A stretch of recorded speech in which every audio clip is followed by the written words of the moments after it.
Yeah, this is going to be short and sweet. I literally just woke up from a nap, and I had David B. Gates of the Christian Podcasting Network trolling my page again, this time picking out a pic out of hundreds of pictures I have on my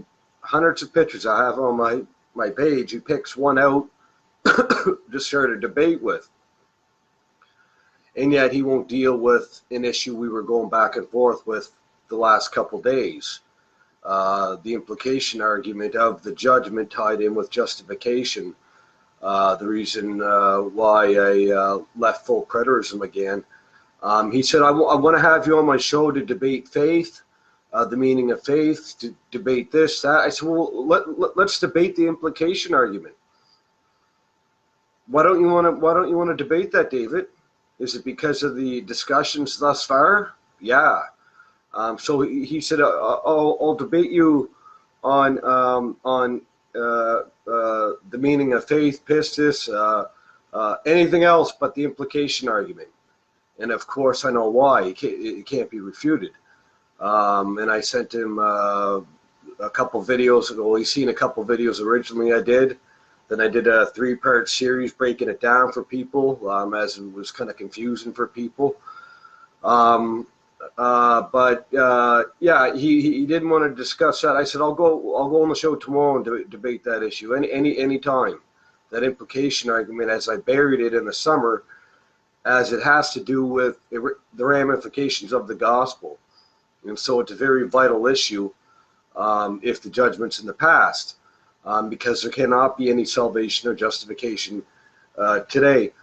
And so he comes on, and I have a symbol, or not a symbol, a pic, a Lutheran symbol, I guess you could say. There's many variations of the Lutheran rose. And in this, it has 4 of the 5 solas of the Protestant Reformation. And he was getting on, it says faith alone, but it's sola fide. He was getting on that. Or grace alone, sola gratia. He was saying faith alone does not work with grace alone. I said, really? Well, read Romans chapter 4 around the middle and 11 verse 6. But yeah, to wake up from a nap and to have someone trolling your page and even your picks on your page to pick an argument, and then he tries the pious puke routine, right? The holier than thou pious puke Church of Christ routine.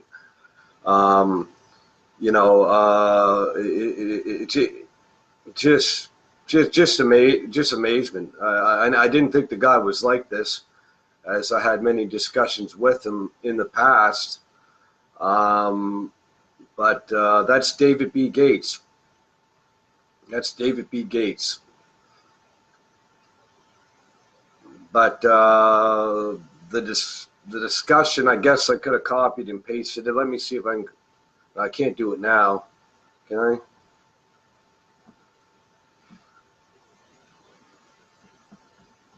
I was going to put it in the description, maybe, the discussion, because David Levine was asking what was going on.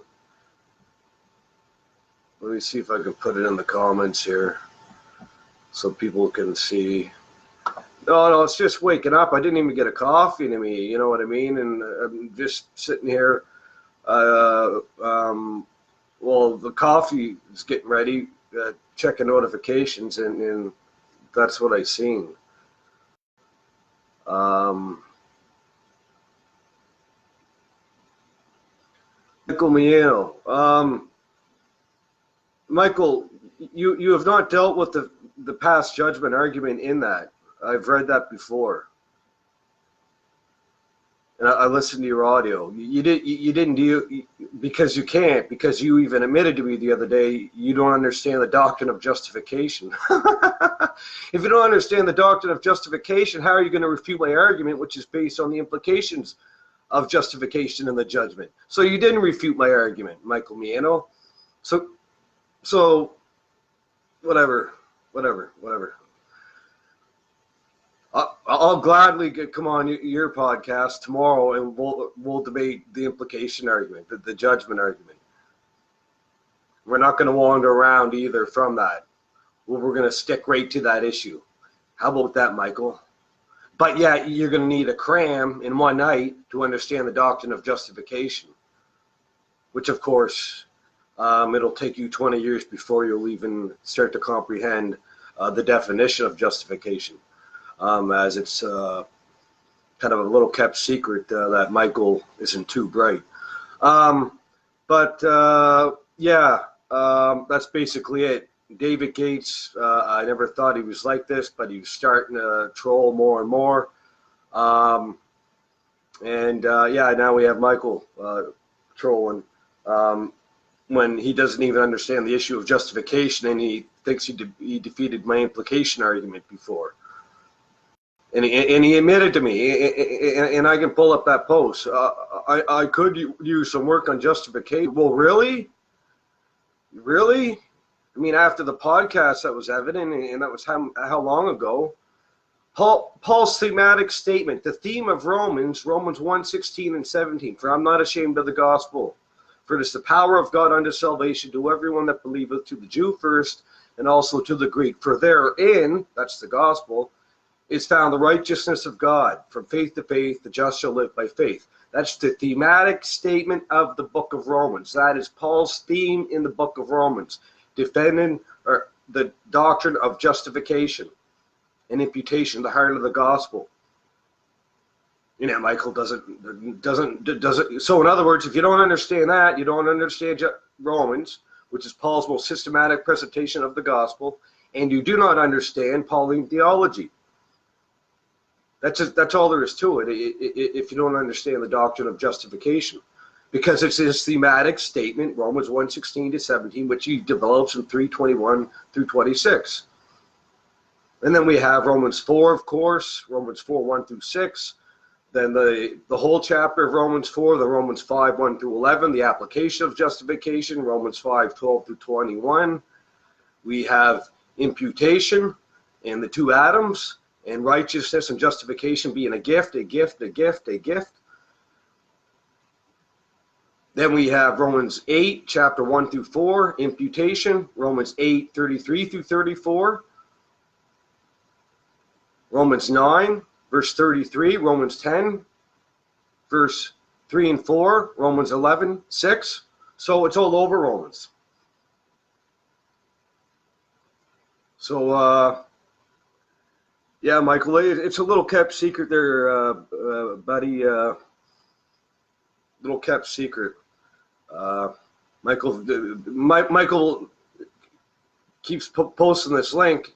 He defeated my argument, and yet he doesn't even understand justification, which is which is the argument. How the judgment is inextricably tied into the act of justification, and yet he refuted my argument. The argument isn't when the judgment took place. I take it for granted the full preterists believe it took place in AD 70. I take it for granted. Yeah, okay. For the sake of our argument, sure, yes. Let's debate that implication with justification. That's the issue. Not running around, okay, this text says the judgment's going to be here. No, that's not the issue. It's AD 70. Okay, fine. Let's go from there. That's the issue. Anyway, that's all. I didn't even get a coffee, and me waking up, putting the coffee on, and then waking up, checking notifications, and seeing David Gates trolling even pictures on my wall, which is pretty bad when you're gonna do that. A Lutheran picture of 4 of the 5 solas of the Protestant Reformation. That's about it, guys. Let me see who's saying what.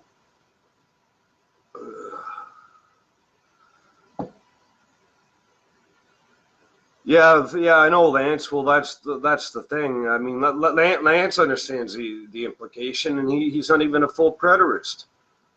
Lance and I have been talking, and Lance knows exactly what's been said. It's not every verse of the Last Judgment, Michael. You don't seem to get that through your head. Let's say, for the sake of argument, it's 80-70. The implications of that. The implications of that. Go back to the podcast. Go back to the podcast you had me on, where I was making that main argument. When I exegeted, starting in part 43, mark 43-minute mark, where I exegete Romans chapter 3, 21 through 26, and make that implication right there. That is the argument that's on the table. And it will not be refuted, because it cannot be refuted. I had a dialogue with Don the other day, and I saved it, as I save a lot of dialogues, as Don saves every dialogue he has, because if you run into the person again on the topic, hey, I have that in my files. And I have the link. Don didn't fare too well. I said, if you need time to understand justification, Don, I understand you coming from the Church of Christ. And we were discussing, I was respectful and whatnot. And Don vanished. So there's no way to overcome this argument. I don't care. You can pull out Revelation 22, the gates are open, all that BS. That does not deal with the argument that I'm making. And so after I post this, maybe I'll post a video so people can see, but I think most of Facebook has seen the recent videos I've done on this, and I've done it on it in the past. And as a strong believer in sola fide, justification by faith alone, and going into the debate with Whitset, this was a buried issue with me. And since I'll take the gospel over full preterism, over partial preterism any day, any type of preterism, I'll take the gospel over. As this implication argument cannot be overcome. It cannot be refuted because of the Greek text, as I show in a video I did on Romans 8:33 through 34. Robert Mounds quotes Bagged. Joe Daniels is in the room, who knows Greek, and maybe he would appreciate that video. N.T. Wright, Robert Mounts, they get into the Greek text.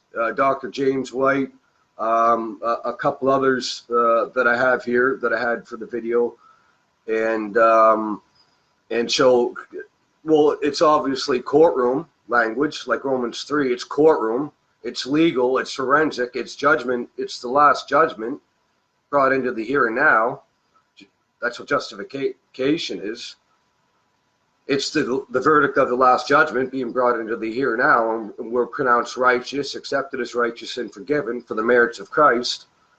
A future verdict has to happen for justification to work within the framework of Paul and in the Greek. If it's not future, justification does not work. It's impossible. Justification, i.e. salvation. And so maybe while we're going here, I'll post a link.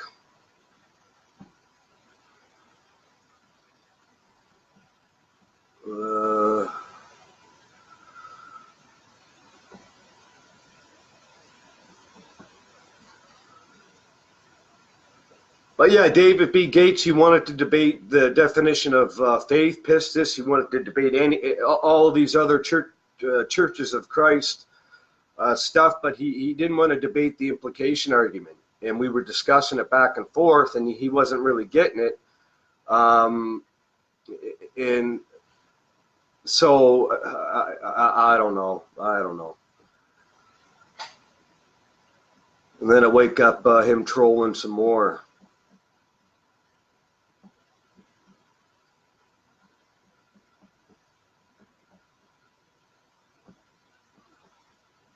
Okay, here I'm going to put a playlist in here, and the bottom three of this playlist are part 1, 2, and 3 that break this argument down for people, because it is sort of a complicated argument in a sense, but once you see what's being said, it's easily understood.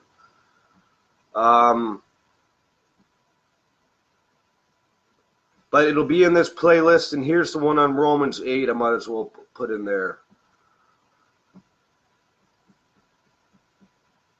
And it's in this playlist. There's a dozen videos on this issue, on this implication argument.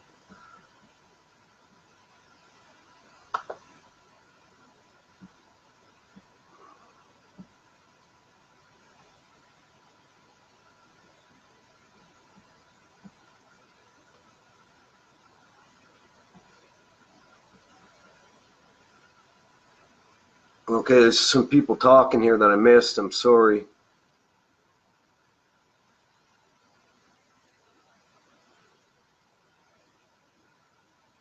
No, I'm not making it more complicated, Michael, than it needs to be. But if you don't understand justification, maybe Paul made it a little too complicated, did he? You admitted you don't understand the doctrine that well. I can post that quote for everyone to see. And you're a pastor and you don't understand the heart of the gospel? Like I told you before, you should be teaching kids Sunday school classes. A pastor and a supposed leader within the full preterist movement and doesn't understand the gospel. I mean, well, what are you preaching if you're not preaching the gospel? This video's done. Kaput. I need a coffee and something else.